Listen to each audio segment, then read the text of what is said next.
Hello, ladies and gentlemen, boys and girls. Welcome to the 12th episode of Cricket Spectacle. I'm Sidharth Gulati and I'm joined by the usual suspects, Nikhil Deshpande and Dan Gardner. Also, we have with us an individual who not only has a passion for the game of cricket, but also has a strong work ethic. I worked with him during the 2020 edition of the Indian Premier League, and I must admit that it was a fine experience. Please welcome Prasenjit Dey, co-founder CricXtasy and Stat Doctor. Prasenjit, it's good to have you, mate. Thank you for having me on the show. Yeah, first things first, how is everyone in your family? Everyone is fine. Considering the current situation going on, I think fine is the perfect word to describe. Nice, nice. And Nikhil, I heard that, there's a lockdown in Australia. So how is the situation, currently there? Yeah, so the lockdown is just in Victoria, Melbourne, Victoria right now. So it's a 7-day lockdown for now. There have been some few new cases in the last few days. So they are just taking a precautionary step and making sure that it doesn't spread much. So hopefully it will be all back to normal soon. But yeah, it's lockdown again, so I'll be on my laptop a lot more and watching sports again, probably old cricket videos and stuff like that. And Prasenjit, I have a very important question for you just before we start into the discussion part. Sidharth said that he worked with you and it was a very pleasant experience for him. Was it a good experience for you though? Yeah, it was definitely. And as he said, he introduced me by saying that I have a great work ethic. And I would like to say that I haven't seen a person with a better work ethic than Sidharth. It was a very pleasant experience working with him. And so how much did he pay you? How much did he pay you? Tell us that first. How much did he pay you to say that? He paid me. And Nikhil, this is coming from you, who actually, was with me in my first job. So shame, shame on you, seriously, shame on you. No, I just wanted to make sure that whatever I've taught Sidharth so far, he didn't forget it in the last few years. So that's good to hear though, that he was good to you and the experience was good. But yeah, welcome on the show and hope that we'll have some good discussion.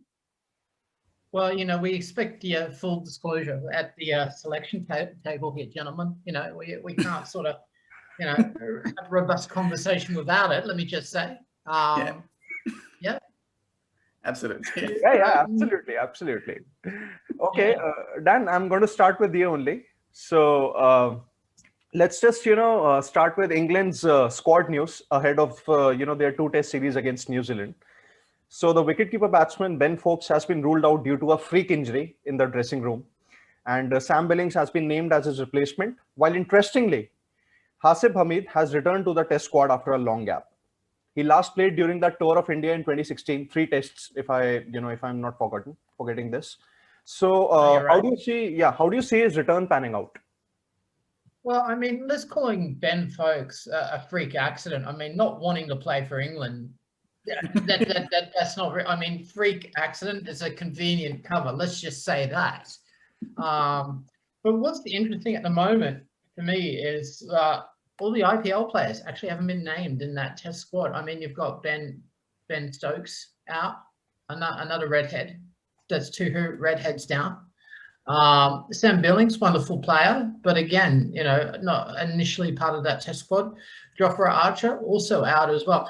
And what's interesting, I mean, England are going to be playing, I think, 17 odd tests over the next few months leading into the Ashes.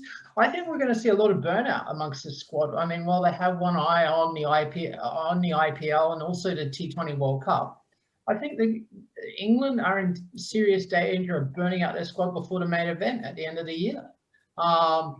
So, I mean, this series with New Zealand, it'll be a terrific test, but I think England could be under the pump from the get-go. Yeah. Nikhil, what do you think? Yeah, for sure. I mean, I see the point of players not being picked, like you mentioned, Ben Stokes as well, and Jofra Archer. Archer, I think he's still recovering from the injury. Stokes is also recovering from his finger injury that he sustained during the IPL. During the IPL, yeah. So that, I mean, it does make sense, but there is the risk of burning out before the Ashes, and not just the Ashes. There is the World Cup as well before that. So almost the same group of players will be playing across the next 5-6 months, which is going to be like a tough task. And again, let's not kid about it. Visiting Australia is not going to be easy for any team, especially when you're playing Ashes. So and they don't have English fans there. That's the other thing as well. No English fans would be allowed. I'm not sure about that, but still, do we allow English fans in Australia? Your English, we're stopping you at the border. Yeah, that's one way to do it. Yeah, I mean, probably, I don't think they would be allowed. That actually might be true though. Like whoever is already here and probably supporting England, they might be coming. But if the borders are not open, then yeah, that's actually a realistic point, that they might have the most hostile environment they have faced probably ever. Won't have his brother in the crowd to sing a song. What's he going to do? Yeah, the Bamia army will be very small. But yeah, to answer your question though, I think the burnout factor is one of the main issues that they are considering. And I think in the coming series as well, they'll try a lot of rotations and give rest to people who probably might need it more than the others. But then also there's the other aspect of getting people back in form and weeding out the ones who are probably not going to be making the Ashes, right? So there will be a lot of surprises in terms of selection, but yeah, I mean, it's going to be a good one. I think just from the current point of view, I would pick New Zealand, and even later I'll pick New Zealand. So just to be clear. Okay, so Prasenjit, my question to you is that, if we see England's top order, you have Rory Burns, Tom Sibley, and Zach Crawley. So, with such a top three, occupying, England's, being in England's setup from quite a while now, do you see Haseeb Hameed, playing a role, or let's say, getting a match during the New Zealand tests? I think, first of all, it is just a 2-match test series. Yeah. So it's not like there are 4 or 5 matches and you can try out different combinations. So I really don't think Haseeb Hameed is going to get a place in the playing 11, because obviously Sibley, if you say Sibley, Burns, and then Crawley, they have all played during the Tour of India and they have been playing continuously. So definitely they are going to be the first option. And even if say one of them or say 2 of them fail during the first match or so I don't think still they're going to get that extra chance in the second test match. So for this series, I don't see him getting a chance at least. All right. I think my point of view here is that I'm not really sure about Rory Burns' technique here, because I think he has been a bit susceptible when it possibly comes to playing against spin. Although he's good against pace, something we saw during the 2019 Ashes and the Tour of New Zealand. That also transpired the same year. But having said that, I think Haseeb Hameed is a very technically sound player, something that we saw in 2016. However, the last 5-6 years have been pretty rough for him. But I think this could very well be his time to make a good comeback into the England setup. And at the very same time, I think it's just a little bit more of extra pressure on the likes of maybe Rory Burns and Zach Crawley maybe. Although, Zach Crawley got a good double century against Pakistan last year, if I'm not wrong.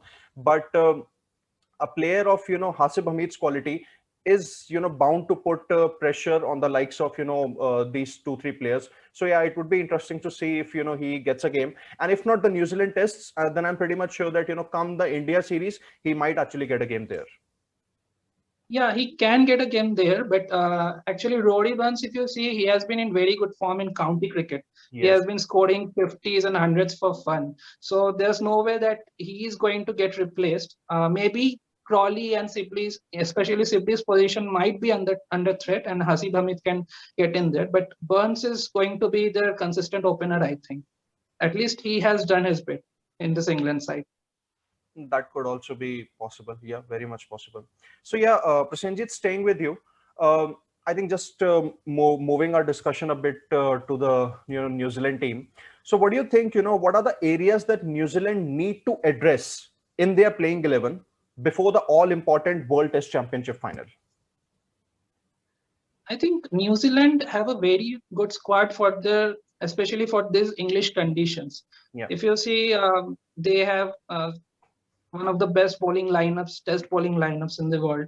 They have Jamieson, they have Bolt.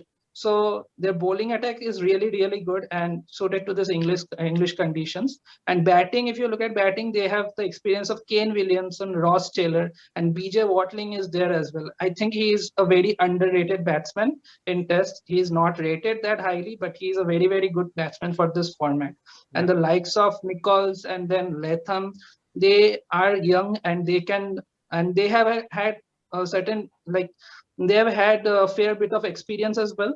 So I think this New Zealand squad is well-rounded. And this England series in particular is going to be a very good preparation for them leading into the World Test Championship. And whatever the result of this series doesn't matter. They should see this series as a preparation for the World Test Championship. Yeah, right. Nikhil, your thoughts on this? Yeah, I think Prasenjit actually covered most of the things which were bang on target, especially the Henry Nichols one, because I think we discussed it earlier on the show as well in one of the episodes that he is probably one of the underrated players or wicket keepers actually out there in the world. So I think from a New Zealand perspective, it's the World Test Championship is what they are working towards. So that's the end objective. So whatever flaws or whatever player, whoever is not in form, they'll probably weed them out and move forward from one test to another and then to the actual big game.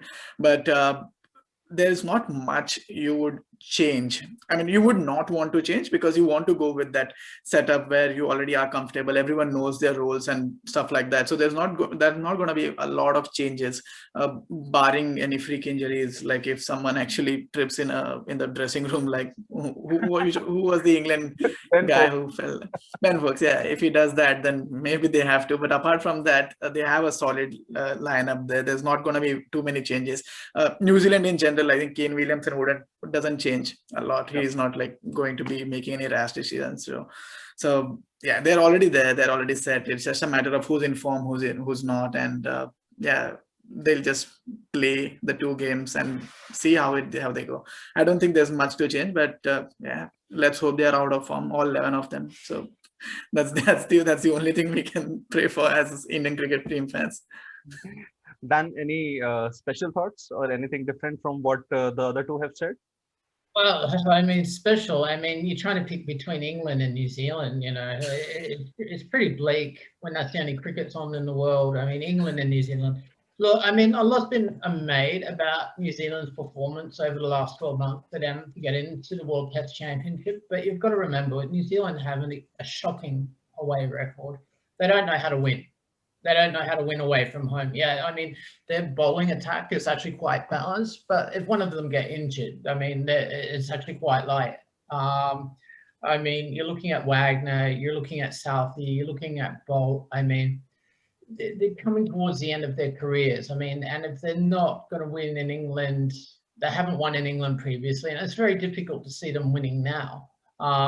Jamieson, he's an unknown quality. I mean, you know, during the T20 series, he got dropped against Australia at home because he wasn't good enough. And if England are quite aggressive, he could potentially go to water.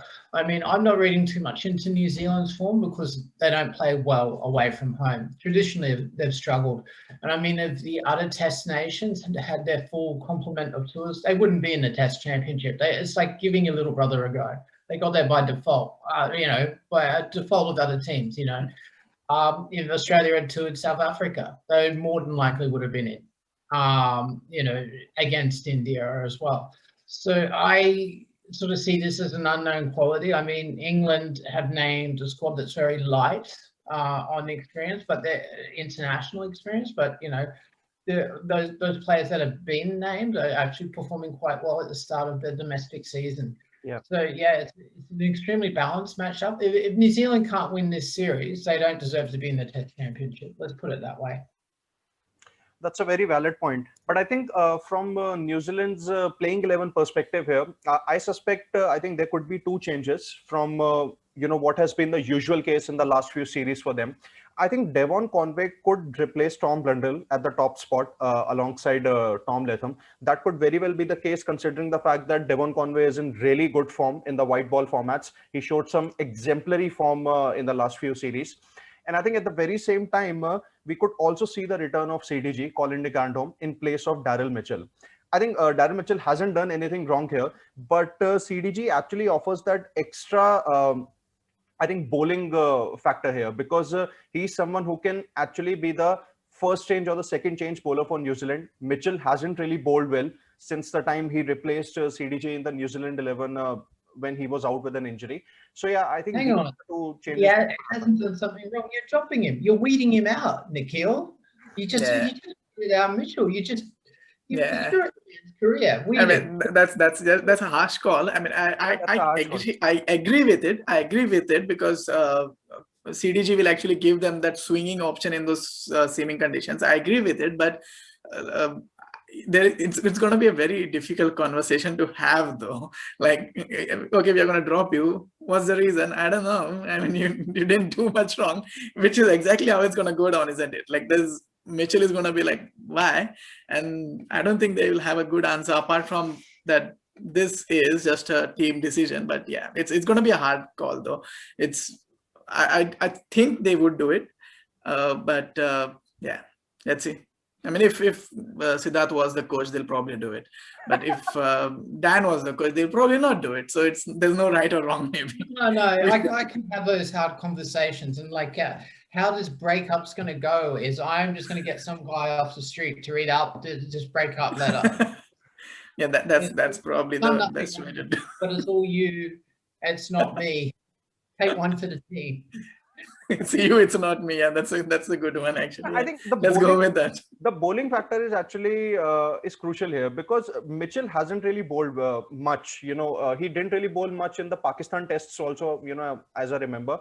And that is where I think CDG might just get the nod ahead of him. Yeah, but considering that the World T20 Championship is going to come, and now regardless of how the teams have made it there by default or by just luck, or not T20 Championship. Whatever, that doesn't matter. It's just going to be a championship match in England between India and New Zealand, right? So let's get to that now. And see, my question, I'll start with Prasenjit with this, because he's the stats guy here. So if he agrees with me, then I'll put my theory out there first.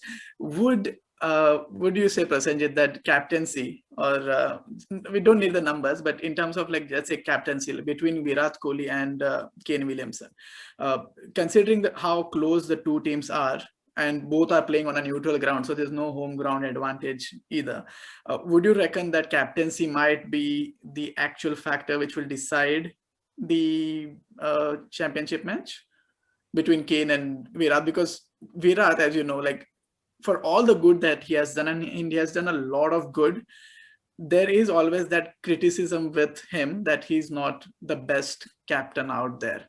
So, and with Kane as well, there have been few critics, but then again, Kane has done amazingly well for New Zealand. So between those two, would you reckon that the captaincy is what it's going to come down to in that one single shootout match? See, as far as test matches go, I think captaincy is the least, least important in this format of the game, if you compare the other two formats. Because once you have selected the right playing 11, okay, so then you are definitely going to have the upper hand in the match. And the problem with India and Virat has been selecting the right playing 11 all throughout his career. So I think as long as they select the right playing 11 and as long as the players perform to their potential, India have a really good chance. Because if you see, their bowling lineup is equally good as that of New Zealand, and their batting is highly experienced. The only concern is I don't think they have had enough practice in these conditions, and I don't know how they will come out and how they will perform in these conditions after such a long time. And they have had their issues against swing, and Bolt and the likes of Bolt, Jamieson, Saudi, all of them are going to take advantage of that. So if you ask me, I don't think captaincy is going to play that important a role, but definitely selecting the right playing 11 is going to be important. Yeah, that's one part of it, right? Like the captaincy part of it is selection as well, because in test it will be more on selection. In T20 it will be more on the field decisions. But again, like you I'm said, talking about on-field captaincy yeah, only. absolutely. So Yeah, absolutely. So that the pre-match as well, it will depend, because we are pretty sure that if Virat Kohli wants a player, he's going to get that player, right? It's not going to, nobody's going to stand up to him and say, nah, we are not going to play him. So it is basically him choosing maybe 95% of the team anyway. So that's a good point though. Like in terms of general captaincy, that will be neutralized when it comes to test. Sidharth, would you reckon that not just the on-field one, the pre-team selection as well, would India go with 2 spinners on an English ground when the opposition team probably has the 3 best seaming options in the world? Arguably, at least in the top 10, like best options they could probably face, and that's the bunch they're gonna face. So 2 spinners or 1 spinner for you? Absolutely. If I'm the captain, I'm going to go with 2 spinners and 3 pacers. See, that's going to happen. See, one thing that I'm never going to forget for the rest of my life is that one comment from Anil Kumble that he made. I think it was possibly 12 to 13 years back.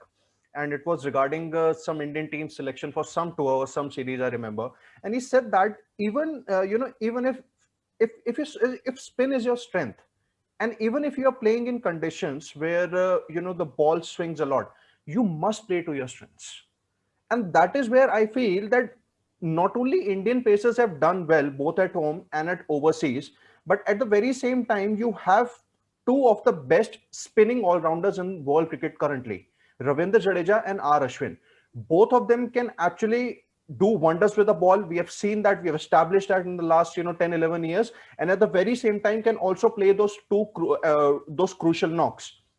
So when Hardik Pandya is not here, we know that he's having his injury concerns and he's not really at his full throttle when it comes to bowling. Why not go with 2 spinners, 2 spinning all-rounders and 3 pacers? That is actually your best bet. That is actually your best chance to beat New Zealand in the World Test Championship final. I would definitely not be tempted to just go with an extra batsman, probably in the name of Hanuma Vihari, and then you have 3 fast bowlers and 1 spinner. Might as well, take that risk. Go with an extra all-rounder and 3 seamers, because that is where your strength lies, and that is where I'm telling you that might actually be a surprise for New Zealand, because you never know, when we might be expecting our pacers to get those wickets. Who knows? Either of Ravindra Jadeja or R. Ashwin could end up with a 4 or a 5 wicket haul.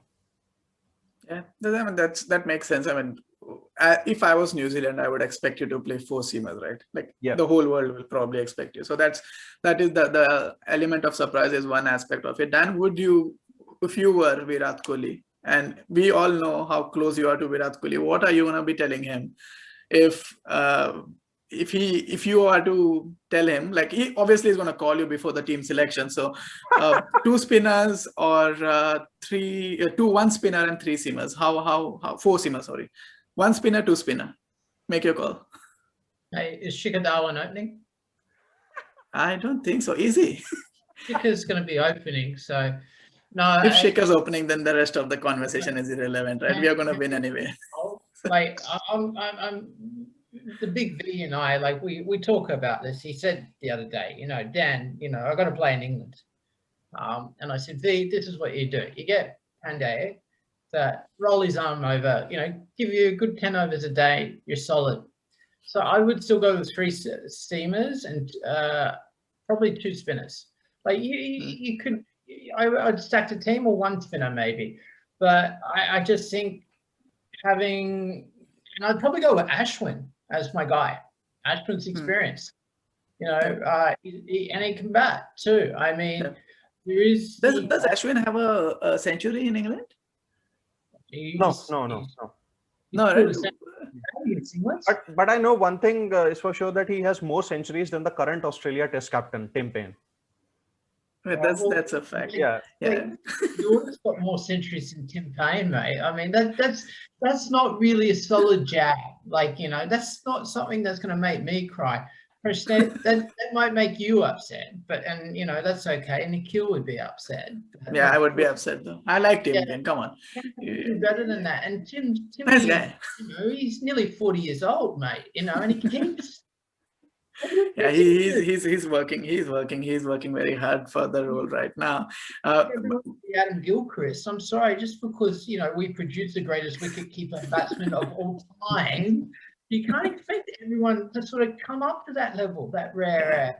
Yeah, Timmy is working towards it. Yeah, Timmy is working towards it. But I like your call as well. Like, get 2 spinners, and I mean, it makes sense, right? For India, like if you hear the word India, spinners. That's the first thing that comes to your mind. Test matches, India win with spinners. That's the whole logic, and we are comfortable with the whole setup. And like Dan mentioned, the batting aspect of Ashwin. See, with Ashwin, you get that batting boost. Plus, he's a smart cricketer, right? Like you like smart cricketers. He's not going to be one who's just going to go and swing his bat and throw away his wicket like some other people. Like I still remember Ridhiman Saha just throwing away his wicket in Australia like 8 years ago, and we lost the Test match. And that's where the smartness comes into play. And I think that's a good call from both of you guys. Like 2 spinners. We'll just ask Prasenjit as well. Like, would you go with 2 as well, or would you stick with 4 good seeming options and let's go only with Ashwin or only with Jadeja? Which one would you go with? I would go with both of them. You go with both. All right, that's a good option though. But is it because of the batting though, or is it because of the spinning option? I would go with both of them, both the spinners, not because spin is India's main strength. Because they are equally strong a pace bowling unit now as they are a spin bowling unit. And I would select them not because they are India's strength, but because New Zealand are weak against spin. Yeah. First of all, New Zealand batsmen are very weak against spin, and they are not used to playing against quality spinners. So having both Ravindra Jadeja and Ravichandran Ashwin in the lineup would be would boost immensely India's bowling lineup. And I think it is going, and 3 seamers, say Ishant Sharma, then Jasprit Bumrah and Mohammad Siraj or Mohammad Shami, whoever plays. I think it is going to form a very good pace bowling trio. And if you have 2 spinners of the quality of Ravichandran Ashwin and Ravindra Jadeja on top of that, then I think it is going to be one of the best bowling lineups in these conditions. Not in terms of quality and overall strength, but in terms of variety as well. And when you have variety in a test in the test format, then you can, I think, you can dominate any condition. Absolutely. Yeah, I mean the left and right hand spin as well, both going the other way. Yeah, that absolutely makes sense. Like now that is something you should tell Mr. Virat Kohli. Dan, put a good word for those 2. Sorry to interrupt you there, guys. When was the left arm spinner last successful in England? A visiting left arm spinner. Does anyone sort of come to mind in terms of taking a bag of wicket? See, this is why I'm going to go with Ashwin, because I don't think the left arm spinner does quite well in England. I mean, there's no one really sort of stands out. I mean, England as a spinner have Jack Leach, and I mean that's not much. That's not much. And he might not even play. When it comes to India series, I'm sure that England will go with Moeen Ali, because I think just Moeen Ali, because he has a good track record against India, so he might be the automatic choice. So that could make sense, right? But now good point with the left arm spinner as well. I mean that's an interesting one. We will have to consider that as well, because now that you have said it, I can't think of anyone as well like who would have picked up any good wickets. Can either of you guys? I can't actually. I think it could just be Daniel Vittori, if I'm not wrong, because he's only the last left arm spinner that I can remember, left arm orthodox. But I think there's no one in England, especially. Yeah, we'll do one thing. We'll do this. If any of the viewers who are watching this, if you can name any good left arm spinner who has done well in England, give it a shout out, and if it's a good answer, then we'll put you in touch with Virat Kohli and you can tell him personally. We can do that, Dan. We'll just give them. Absolutely. Or if we can't do that, Nikhil's going to get a tattoo of your name. Yeah, that's a good alternative. Yeah, I'll do that. If we can't get the VK's number, then the tattoo is fine as well. So just coming to you, Prasenjit, as well, because at the start of the show, Sidharth mentioned about your ventures as well. Can you tell us a bit more? Because see, I'm a stats guy. I absolutely love stats, and you work with stats. Like, how does that happen? Like that's the beauty of cricket as well, because it's a numbers game, right? We love saying that. Just tell us a bit about what you do and how that whole magic happens over there. We started CX in 2018 along with Rohit Shankar and Sara Varis. Yes. And our main aim was to produce good content, because at the time, the kind of content the other websites were producing, we were not quite happy with them. And not only that, they went ahead with the same set of writers.